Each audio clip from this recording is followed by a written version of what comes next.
പ്രിയമുള്ളവരെ, ബേപ്പൂരിൽ പി അൻവർ പ്രചരണ രംഗത്ത് ശക്തമാകുന്നതോടൊപ്പം തന്നെ മന്ത്രി മുഹമ്മദ് റിയാസ് മണ്ഡലം മാറുന്നതിനുള്ള സാഹചര്യങ്ങളും ചർച്ച ചെയ്യപ്പെടുന്നുണ്ട്.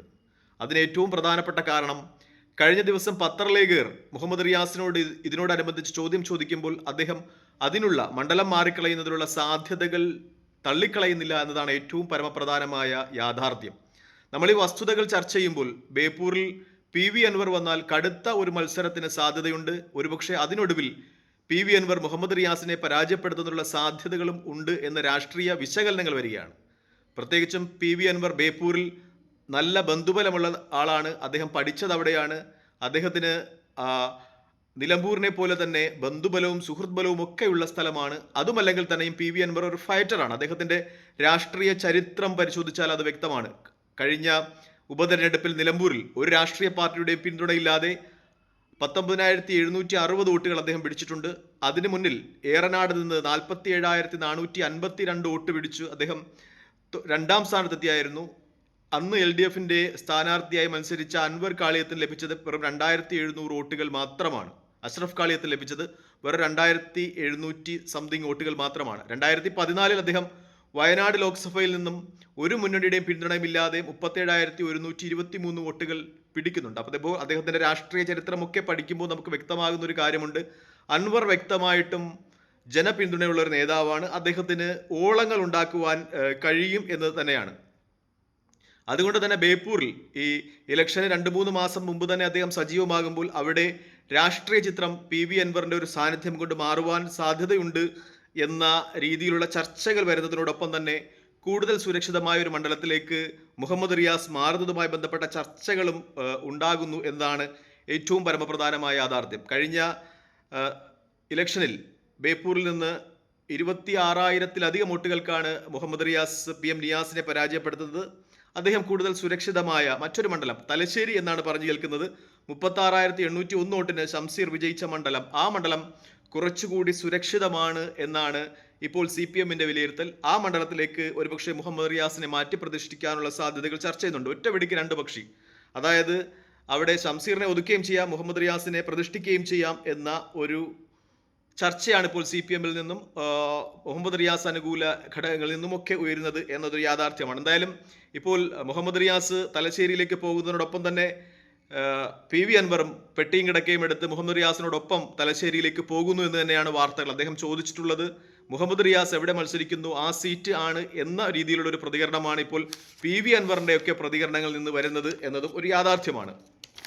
നമ്മൾ ഈ തദ്ദേശ സ്വയംഭരണ തെരഞ്ഞെടുപ്പുകളുടെയൊക്കെ റിസൾട്ട് നോക്കുമ്പോൾ അത്രത്തോളം സേഫായ ഒരു മണ്ഡലമല്ല എന്നാണ് റിപ്പോർട്ടുകളൊക്കെ സൂചിപ്പിക്കുന്നത്. അതായത് ബേപ്പൂർ കഴിഞ്ഞ നിയമസഭാ തിരഞ്ഞെടുപ്പിൽ ഏകദേശം 28,000-ൽ പരം വോട്ടുകൾക്ക് അവിടെ മുഹമ്മദ് റിയാസിനെ വിജയിക്കുവാൻ കഴിഞ്ഞുവെങ്കിലും തദ്ദേശ സ്വയംഭരണ തെരഞ്ഞെടുപ്പുകളുടെ ഒക്കെ റിസൾട്ട് നോക്കുമ്പോൾ വെറും 1,000-ൽ-അധികം വോട്ടുകൾക്ക് മാത്രമാണ് അവിടെ LDFന് ലീഡുള്ളത്.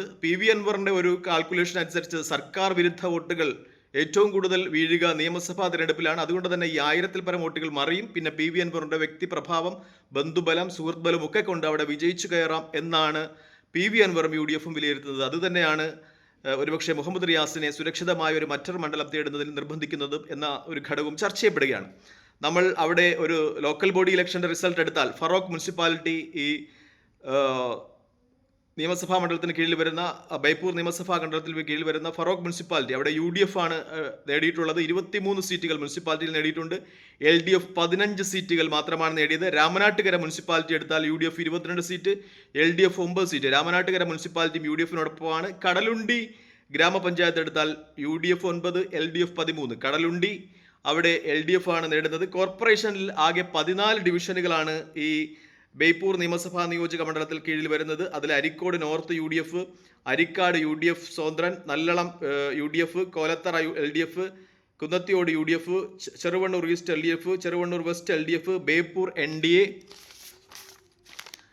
Marad LDF, Beypore port LDF, Naduvattam LDF, Punchappadam UDF, Arakkinar LDF, Manthottam LDF എന്നാണ്. അതായത് മൊത്തം 14 കോർപ്പറേഷൻ ഡിവിഷനുകളിൽ 8 LDFും 1 BJPയും 5 UDFും അതിൽ 1 UDF സ്വതന്ത്രം ഉൾപ്പെടെയാണ് നേടിയിട്ടുള്ളത്. ഈ കോർപ്പറേഷനും അതുപോലെ ഒരു പഞ്ചായത്തും, കോർപ്പറേഷനിൽ ആകെയുള്ള 14 ഡിവിഷനുകൾ, ഈ മണ്ഡലത്തിന് കീഴിൽ വരുന്ന 14 ഡിവിഷനുകളിൽ 8 എണ്ണം LDF-നോടൊപ്പമാണ്, 5 എണ്ണം UDF-നൊപ്പമാണ്. ഒരു പഞ്ചായത്ത്, ആകെ ഒരു പഞ്ചായത്താണ് വരുന്നത്, അത് കടലുണ്ടി ഗ്രാമപഞ്ചായത്ത് LDF-നൊപ്പമാണ്. അതിൽ കക്ഷിനില UDF 9, LDF 13 എന്നാണ്. 4 സീറ്റിന്റെ വ്യത്യാസം LDF-ന് അധികമായിട്ടുണ്ട്. പക്ഷേ ഫറോക്ക് മുനിസിപ്പാലിറ്റിയും രാമനാട്ടുകര മുനിസിപ്പാലിറ്റിയും UDF-നൊപ്പമാണ്. അതായത് വളരെ നെക്ക് ടു നെക്ക് പോരാട്ടം, കടുത്ത പോരാട്ടം നടന്നിട്ടുണ്ട് ഈ മണ്ഡലങ്ങളിൽ, ഈ തദ്ദേശ സ്വയംഭരണ സ്ഥാപനങ്ങളിൽ, ഈ ബേപ്പൂർ നിയമസഭാ മണ്ഡലത്തിന് കീഴിൽ വരുന്നത് എന്ന് വ്യക്തമാണ്. പക്ഷേ 1000-ലധികം വോട്ടുകളുടെ ഒരു മെജോറിറ്റി LDF-നുണ്ട്. വളരെ കുത്തക മണ്ഡലമായിരുന്ന ബേപ്പൂരിൽ വലിയ നല്ല പ്രകടനം കാഴ്ചവെക്കാൻ UDF-ന് സാധിച്ചിട്ടുണ്ട്. പക്ഷേ PV അൻവർ എന്നൊരു ഫാക്ടറും അദ്ദേഹത്തിൻ്റെ ബന്ധുബലവും ഈ സർക്കാർ വിരുദ്ധ വോട്ടുകളും ഒക്കെ കൂടി അവിടെ PV അൻവറിന് വിജയിച്ചു വരുവാൻ സാധ്യതയുണ്ട് എന്ന ഒരു നിഗമനം നടത്തുകയാണ്. അതുകൊണ്ട് തന്നെയാണ് ഇപ്പോൾ മുഹമ്മദ് റിയാസ് മണ്ഡലം മാറുന്നത് എന്നത് ചർച്ച ചെയ്യപ്പെടുകയാണ്. അൻവറിൻ്റെ രാഷ്ട്രീയ ഉദ്ദേശം എന്ത് എന്ന് നമുക്ക് മനസ്സിലാകുന്നില്ല. കാരണം PV അൻവർ ഒരുപക്ഷെ LDF-ൽ ഉറച്ചു നിന്നുവെങ്കിൽ അദ്ദേഹത്തിന് കൂടുതൽ വിജയസാധ്യതയുള്ള നിലമ്പൂർ സീറ്റിൽ തന്നെ മത്സരിക്കാമായിരുന്നു. ഒരുപക്ഷെ അടുത്ത ടൈമിൽ LDF അധികാരത്തിൽ വരുമ്പോൾ മന്ത്രിയാകാമായിരുന്നു. ഇതൊക്കെ കളഞ്ഞുകൊണ്ട് അദ്ദേഹം എന്തിനാണ് ഇപ്പോൾ ആ പാർട്ടിയും മുന്നണിയും വിട്ടത് എന്ന് വ്യക്തമാകുന്നില്ല. കാരണം അദ്ദേഹം നിയമസഭാ അംഗത്വം രാജിവെക്കുമ്പോൾ UDF-മായി ഒരു കരാറിൽ ഏർപ്പെട്ടിരുന്നില്ല. തന്നെ UDF-ൽ എടുക്കണമെന്നോ അല്ലെങ്കിൽ താൻ രാജിവെച്ചാൽ അടുത്ത ചാൻസ് എനിക്ക് നിലമ്പൂർ മണ്ഡലത്തിൽ തരണമോ എന്നൊന്നും അദ്ദേഹം നിർദ്ദേശം വെച്ചിരുന്നില്ല. അതാണ് അദ്ദേഹത്തിൻ്റെ ഒരു രാഷ്ട്രീയ നിലപാട് മാറ്റം നമ്മളെ ഒരു ചോദ്യം ചോദിപ്പിക്കുന്നതിന് കാരണമാകുന്നത്. കാരണം അദ്ദേഹം ഉയർത്തുന്ന കാര്യങ്ങൾ അപ്പോൾ ശരിയാണ് എന്നൊരു തോന്നൽ ആളുകൾക്കുണ്ടാകുകയാണ്. കാരണം അദ്ദേഹം ഒരിക്കലും രാഷ്ട്രീയ നിലപാടുകൾ വെച്ച് വിലപേശിക്കൊണ്ടല്ല UDF-ലേക്ക് എത്തുന്നത് എന്നൊരു യാഥാർത്ഥ്യമുണ്ട്.